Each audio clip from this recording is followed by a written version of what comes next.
la fête des morts, All Hallows Eve, plus communément connue sous le nom de Halloween. Afin de célébrer cette fête comme il se doit, dans la Nerd Kitchen, on vous propose un buffet de dessert spécial Halloween.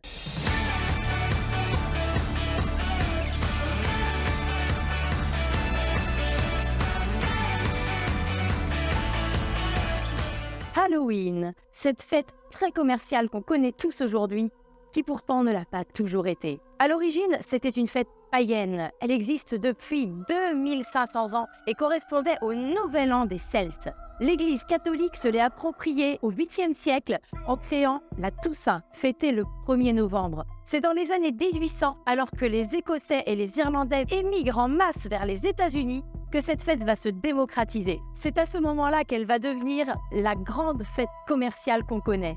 Les gens vont prendre l'habitude de se déguiser pour chasser les esprits, pour leur faire peur, et on verra apparaître les collectes de bonbons avec le célèbre Trick or Treat.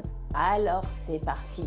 Bienvenue dans la Nerd Kitchen des horreurs. Aujourd'hui, nous allons faire des cimetières, des chaudrons de sorcières, des poupées vaudou et une petite scène de crime. Donc on va attaquer par nos cimetières. Comme vous voyez, on a la terre, on a la pierre tombale, on a même les vers de terre et vous allez pouvoir épater vos invités de façon très simple. Pour commencer, on va faire la terre qui ira se placer dans nos cimetières. J'utilise des Oreos. On va commencer par enlever le blanc qui est au milieu, qu'on peut récupérer pour faire autre chose éventuellement après. Mais là, on a juste besoin de ce petit biscuit noir parce qu'une fois émietté, ça nous fait une terre du tonnerre. On va simplement ouvrir nos petits Oreos et les racler pour récupérer les biscuits.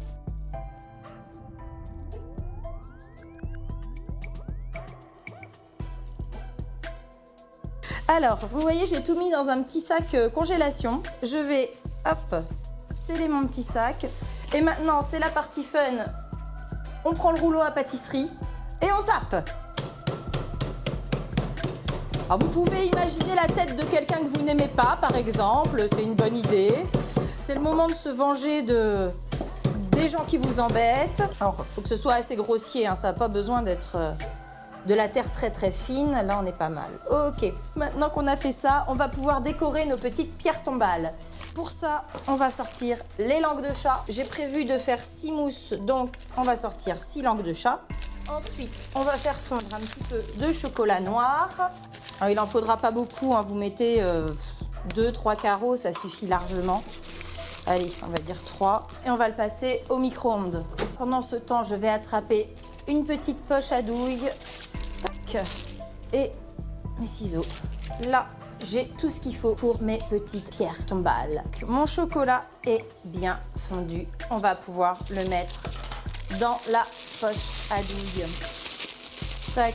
Alors là, je ne vais pas mettre des douilles parce que je veux vraiment que le bout soit très fin. Donc, je vais couper la pointe de ma poche à douille et ça va me servir de bec verseur en quelque sorte. Voilà, on fait un petit tourbillon comme ça. Et on va pouvoir écrire RIP sur nos pierres tombales.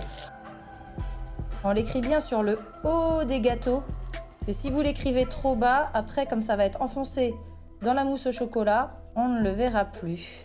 Alors, RIP, pour ceux qui ne le sauraient pas, ça veut dire rest in peace, repose en paix en anglais. On va attaquer la mousse au chocolat. Il nous faut d'abord du chocolat, sans blague. Une tablette de 200 g de chocolat qu'on va casser. Le chocolat est fondu. Tac. Maintenant, on va pouvoir séparer les blancs des jaunes. Il nous faut 4 jaunes d'œufs, 5 blancs.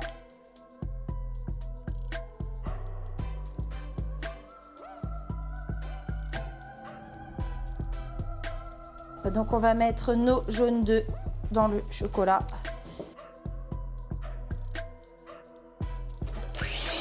Allez, on bat nos blancs en neige, c'est parti. Moi j'en prélève toujours un petit peu, ça permet de détendre la préparation parce que sinon pour mélanger, c'est pas l'idéal. Ceux-là vous pouvez les maltraiter. Et ensuite on va rajouter le reste des blancs. Hop, ceux-là, il va falloir les incorporer délicatement en essayant de pas trop les casser. On va passer sous le bord du plat et faire remonter la préparation, vous voyez, par-dessus. Mélangez ça avec délicatesse, avec douceur. Alors, on passe tout ça dans la poche à douille. Hop, on en met un petit peu, à peu près jusqu'à la moitié. Parce qu'à mi-hauteur, on va mettre un petit peu de notre terreau. On va remettre une petite dose de mousse au chocolat par-dessus la terre d'Oreo. On va compléter avec notre terre d'Oreo. Maintenant qu'on a ça, on va pouvoir mettre les pierres tombales qu'on a préparées tout à l'heure. Et pour agrémenter le tout, on va finir par des petits vers de terre. C'est des petits bonbons. Et ce qu'on va faire, c'est qu'on va les couper et ça va nous faire nos petits vers de terre. Je vais prendre un rose clair et un rose foncé. Comme ça va apporter un petit peu de couleur à nos cimetières de l'horreur.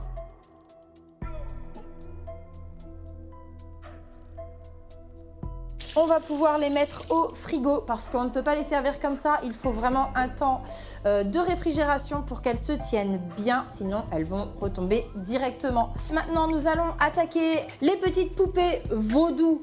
Les petits bonhommes sont déjà prêts. Nous allons les transformer en poupées vaudou. Pour décorer les biscuits, nous allons partir sur un glaçage royal. D'abord, mon blanc d'œuf. Attention, hop. On va ensuite mettre 200 g de sucre glace et on mélange bien. Donc là, c'est assez épais, mais vu que c'est pour faire du dessin, ça devrait être très très bien. Alors, on va d'abord mettre un petit peu de blanc. On va leur faire des mains et des pieds. Et puis un joli sourire avec ces petites sutures. Et pareil pour tous les copains.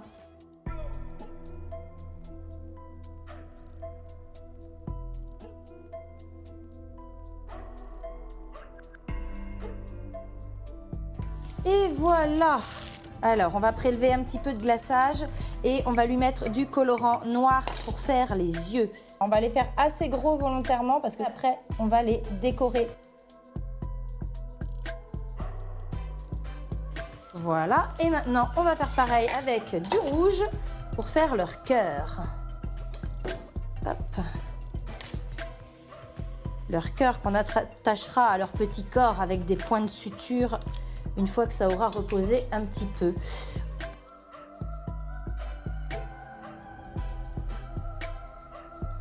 Ce que je vais faire maintenant, c'est que je vais les mettre au frigo parce que le but, c'est que notre glaçage fasse une petite croûte. Comme ça, on va pouvoir dessus mettre nos points de suture. Comme on a sur ceux-là, les couleurs, si on veut qu'elles restent, vous voyez par exemple sur l'œil, si on veut que le blanc reste bien blanc, clairement, il ne faut pas le mettre maintenant, sinon ça va se mélanger, ça va se diluer, ça va faire gris.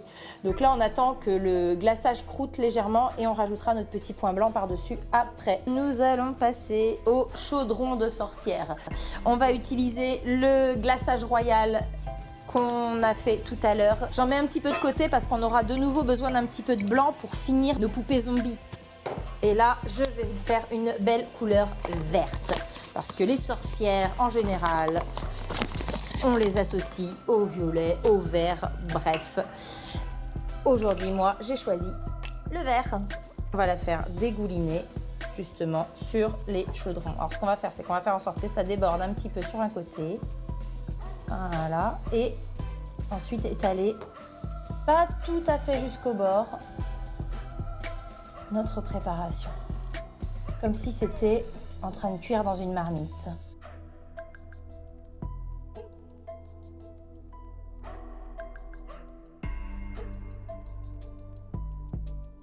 Du coup, nos petits chaudrons de sorcière, maintenant qu'ils débordent bien, eh ben on va peut-être leur mettre une petite louche, hein, parce que pour touiller cette concoction qui est à l'intérieur du chaudron, notre sorcière a besoin d'une louche. Pour ça, je vais utiliser des Mikado. Et ce que je vais utiliser, c'est ce bout-là qui est comme du gâteau. Je vais couper à peu près la même longueur, comme ça. Ça Ça va me permettre de le planter dedans et de faire comme si c'était le manche d'une louche qui dépassait de mon chaudron.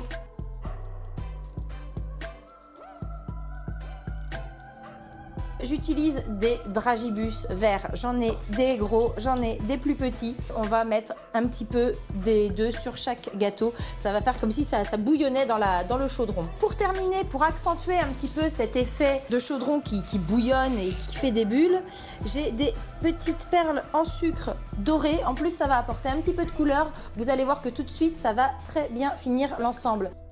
Nous en avons terminé avec nos petits chaudrons de sorcière. Notre dernière recette aujourd'hui, ce sont les scènes de crime. Alors, pour vous parler en termes de cuisine quand même, ce sont des mini cheesecakes que j'ai décorés avec du faux sang comestible. Les cheesecakes sont là, maintenant on va faire le faux sang. On va prendre une petite casserole et on va mettre en poids moitié eau, moitié sucre. Et on va pouvoir mettre notre colorant alimentaire, évidemment du rouge, mais on va aussi mettre une petite pointe de bleu. Et on va obtenir, vous voyez, un rouge profond. On va préparer un petit peu de maïzena qu'on va diluer dans de l'eau. Après, on va faire chauffer le mélange, rajouter notre maïzena progressivement jusqu'à obtenir la texture sang parfaite. Du coup, vous voyez, si je vous le mets de près, c'est beaucoup plus visqueux que ce qu'on avait tout à l'heure. Avant de l'appliquer sur les gâteaux, il faut absolument attendre qu'il refroidisse. Alors ce qu'on va faire maintenant, c'est qu'on va transformer nos cheesecakes en scène de crime. Alors pour ça, rien de plus simple. On prend du faux sang dans la cuillère et on y va. Et le reste de faux sang, vous pouvez le mettre au frigo. Il peut vous servir pour votre prochain maquillage, pour votre déco ou pour les prochains plats que vous allez cuisiner, c'est au choix. Maintenant que nous en avons fini avec les mini cheesecakes, on va pouvoir terminer nos poupées vaudou. On va utiliser le glaçage qu'on a mis de côté tout à l'heure. On va commencer par faire les yeux. On va en faire un avec une petite croix et un avec un petit point.